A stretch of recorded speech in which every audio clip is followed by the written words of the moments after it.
I'm here with Deputy Chief Laura Baker, President of the International Association for Women in Fire and Rescue Services. Deputy Chief Baker, thank you for being with us Absolutely. today. Thank you for having me. Now, give us a snapshot of the state of women in the fire service industry today. Well, the snapshot right now is essentially we're at about 4% women in the fire service.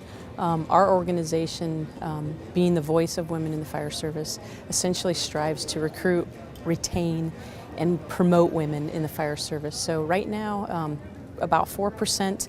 We did a study in 2008 with the Ford Foundation when there was 3.7% women in the fire service. Based on the census, we may be increasing slightly, but the study actually stated that going at the rate that we're going in this non-traditional career, we should be at 17%.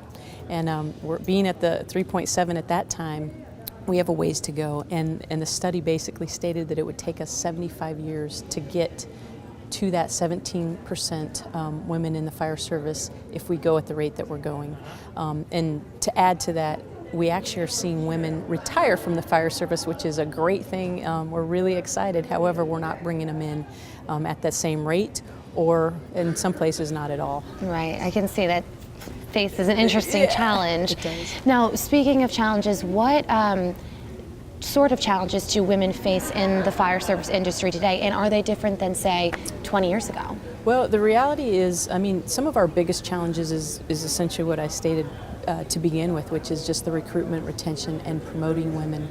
But some of the other more intricate challenges within the fire service continue to be PPE, and gloves is a big issue. So we're working to try to make a change in the standard so that, and it's not just a women's issue, it's people with small hands need gloves to be able to do their jobs correctly. And with the, I want to say, intricacies of what we have to do, you need something that fits. So PPE is one issue. Station facilities is another issue, making sure that there's equality to use of a simple bathroom.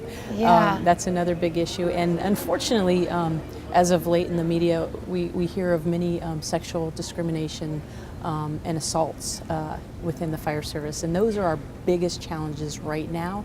And to compare it to 20 years ago, I shockingly have to say a lot of those issues still remain or are the same. So we still have a lot of work to do to move forward. But we're building great partnerships. Just with the IAFC, other big organization, the IAFF. We just had our leadership conference where we co-located with FRI, and we had a great attendance. We have men, we have women, and it's, we know, predominantly to be the voice and promote women, but we need men on board as well. Exactly.